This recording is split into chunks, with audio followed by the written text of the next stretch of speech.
Student देखो BSc first year zoology में आपका राइबोसोम, ठीक है। तो राइबोसोम के राइबो न्यूक्लिक अम्ल जो राइबोसोम के अकॉर्डिंग होता है, तो इसको सबसे पहले अपन पढ़ेंगे, अगर पेपर में आता है सबसे पहले अकरेंस। अकरेंस मीन्स क्या कहलाता है? अकरेंस मीन्स क्या कहलाता है कि कहाँ उपस्थिति कहाँ होता है, कहाँ पे इसकी पोजीशन होती है, कहाँ पे ये उपस्थित होता है। तो RNA जो न्यूक्लिक अम्ल जो होता है केंद्रक में होता है। कहाँ पाया जाता है? ये केंद्रक में होता है, ठीक है। कोशिका द्रव में मुक्त रूप से ये क्या करता है? भ्रमण करता रहता है, ठीक है, अंदर घूमता रहता है। तो इसकी उपस्थिति के बारे में बता रही हूँ। RNA जो होता है माइटोकॉन्ड्रिया हरित लवक, माइटोकॉन्ड्रिया हरित लवक तथा यूकैरियोटिक कोशिकाओं में भी पाया जाता है। तो अगर उत्पत्ति पूछता है तो आप ये बताएंगे। इसके बाद आप देख रहे हैं कि रासायनिक संरचना, इसकी केमिकल जो एक कंपोजिशन जिसको कहते हैं, रासायनिक संरचना जो होती है RNA की, तो आपको ये मालूम होगा कि RNA जो होता है अशाखित होता है, अशाखित होता है, अशाखित होता है।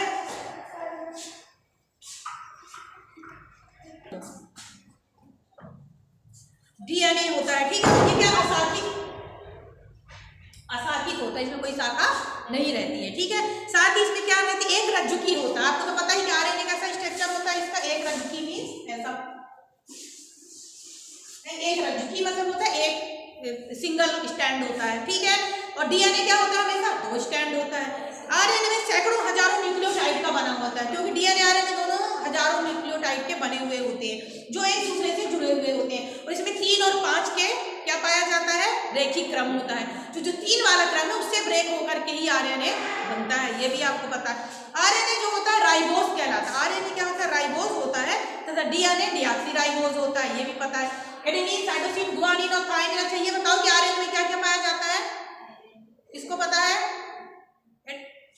एडेनिन, यूरेसिल कहीं पाया जाता है? यूरेसिल किस में पाया जाता है? RNA में पाया जाता है। तो बताओ क्या क्या होगा? एडेनिन, साइटोसिन और गुआनिन और यूरेसिल हो जाएगा, RNA का स्ट्रक्चर हो गया, ठीक है। तो ये क्या हो गया? इसका केमिकल कंपोजिशन में हो गया। इनका अनुपात हमेशा कैसा रहता है? जैसे ये देखो एडेनिन, गुआनिन, साइटोसिन, यूरेसिल, तो ये अनुपात हमेशा एक ही रहता है कि क्या रहते हैं? हमेशा समान अनुपात में भी ये रहते हैं। तो अगर आपको आता है पेपर में तो ये भी लिख सकते हैं, या फिर एग्जामिनर पूछे तो बता सकते हैं। RNA जो युग्मक को स्थिरता प्रदान करते हैं, जो पेयर जो बनते हैं उनको भी क्या स्थिरता प्रदान करते हैं, ठीक है। अब इसके बाद जेनेटिक RNA, जेनेटिक RNA का मतलब क्या कहलाता है? जो कि पादप वायरस और जंतुओं में पाया जाता है, जेनेटिक रूप में, आनुवांशिक रूप में जो RNA पाया जाता है उसको जेनेटिक RNA कहते हैं। कि प्लांट वायरस, एनिमल वायरस के रूप में, देन इसमें बैक्टीरियोफेज के रूप में भी पाया जाता है, ये भी आपको।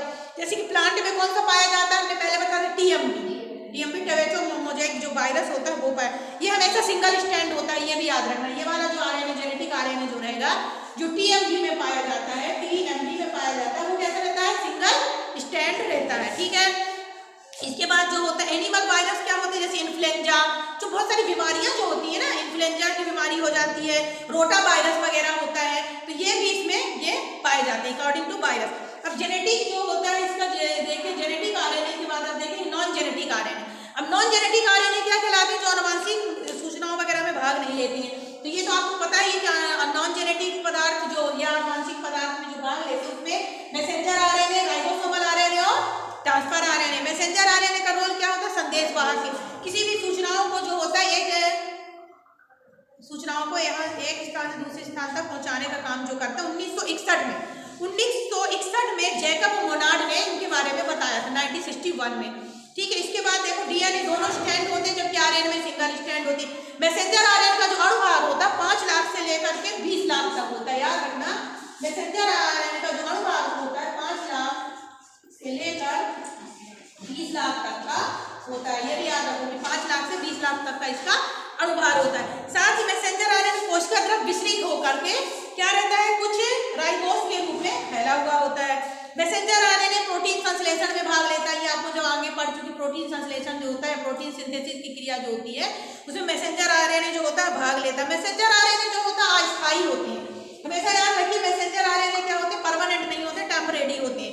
इनका निर्माण हाई टर्नओवर से होता है, हाई टर्नओवर का निर्माण के द्वारा इनका निर्माण होता है। प्रोटीन की पॉलीपेप्टाइड श्रृंखलाओं में भी मैसेंजर RNA अणुओं का रोल होता है, ठीक है। अब मैसेंजर RNA जो होता है इसमें एडेनिन, यूरेसिल और गुआनिन पाया जाता है। क्या? एडेनिन, यूरेसिल और गुआनिन, साथ ही गुआनिन और यूरेसिल और गुआनिन पाया जाता है। मतलब क्या होगा? AUG और GUG, इस तरह से इसको अपन बता सकते हैं। सकते हैं, ठीक है। अब इसमें क्या कोडिंग रेंज पाई जाती, कोडिंग रेंज क्या कहलाती है, तीसरे सिरे पर चालू होती है।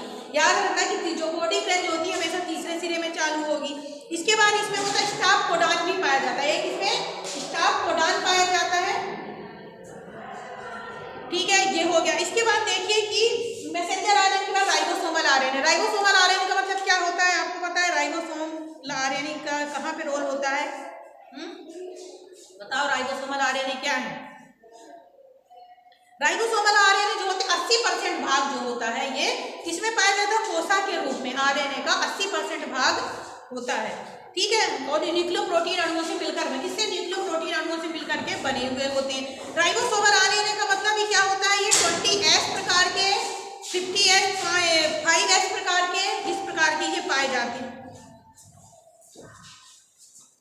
ठीक है। इसके बाद आप देखो प्रोकैरियोटिक कोशिका के माइटोकॉन्ड्रिया में, जो प्रोकैरियोटिक कोशिका होता है उसके माइटोकॉन्ड्रिया के प्लाज्मिड के रूप में राइबोसोमल आरएनए पाया जाता है। ट्रांसफर इसका संरचना जो होती है इसमें एडेनिन, यूरेसिल, देन ग्वानिन और साइटोसिन पाई। एडेनिन कितना होता है, 21%, एडेनिन 21% होता है, यूरेसिल 19% होता है, ग्वानिन 36% होता है और साइटोसिन कितना होता है इसमें 23% होता है, ठीक है। ये इसको हमको बायोजेनेसिस भी कहते हैं, याद रखना, जीवात जनन या बायोजेनेसिस भी कहा जाता है। किसको, राइबोसोमल आरएनए को क्या कहते हैं अपन, बायोजेनेसिस भी कहा जाता है, क्योंकि ये क्या प्रोटीन संश्लेषण का केंद्रक होता है। जब प्रोटीन सिंथेसिस की क्रिया होती है तो उसमें केंद्रक के रूप में इसका रोल या न्यूक्लियस के रूप में इसका रोल प्ले किया जाता है। तो ये क्या हो गया आपका राइबोसोमल आरएनए। राइबोसोमल आरएनए जो कहलाते हैं इसमें क्या बुलाते हैं कि 210 से लेकर 21,000 तक की क्या पाई जाती है, चैन पाई जाती है। राइबोसोमल आरएनए प्रोसेसिंग का काम करते हैं, जो प्रोसेसिंग की क्रियाएं जो होती हैं 20S, 18S, देन 5S, ये सब इसके लिए प्रोसेसिंग के रूप में काम करते हैं। ये क्लीवेज के रूप में, क्लीवेज मीन्स क्या लाता है, विदलन में जो खाज बनती है उसके रूप में भी ये काम करते हैं, ठीक है। इसके बाद देखो राइबोसोमल आरएनए का जो फंक्शन जो होता है, राइबोसोमल आरएनए दीर्घ और लघु 2 यूनिट पाई जाती है, यानी लॉन्ग और शॉर्ट 2 यूनिट के रूप में भी राइबोसोमल आरएनए पाया जाता है। ये प्रोटीन के अणुओं के रूप में या प्रोटीन सिंथेसिस में भी भाग लेता है। राइबोसोमल आरएनए जो होता है जोड़ने का, इसको जोड़ने का मैसेंजर आरएनए और ट्रांसफर आरएनए को मिडिएटर का काम भी राइबोसोमल आरएनए के द्वारा किया जाता है। तो ये दो चीजें बताइए। इसके बाद है ट्रांसफर आरएनए। ट्रांसफर आरएनए का मतलब आपको समझ में आ रहा है कि विभिन्न प्रकार के न्यूक्लिक अम्ल वगैरह जो होते हैं उनको यथावत एक स्थान से दूसरे स्थान पर जोड़ना या ट्रांसफर करने का काम करते हैं। ये क्या करते हैं, ट्रांसफर आरएनए एक प्रकार के आरएनए अणु छोटे होते हैं, क्या आरएनए अणु से छोटे होते हैं, 70 से 80 यूनिट के होते हैं, ठीक है। ट्रांसफर आरएनए जो होते हैं इनमें सिरा में CCA पाया जाता है, यानी साइटोसिन और एडेनिन पाया जाता है। ट्रांसफर आरएनए में leaf model, chloral leaf model, जो मैंने इसके पहले बता चुकी है, क्लोरल लीफ मॉडल जिसको हिंदी में कहते हैं तिपतिया मॉडल, भी शो करता है, क्योंकि इसमें एक आर्म होती, 4 आर्म होती है और अलग अलग आर्म जो अपना अलग अलग फंक्शन शो करती है। तो आज आपको मैंने क्या बताया, राइबोन्यूक्लिक एसिड के बारे में बताया, PSC फर्स्ट ईयर और थर्ड सेमेस्टर दोनों ही इंपॉर्टेंट टॉपिक था। Thank you.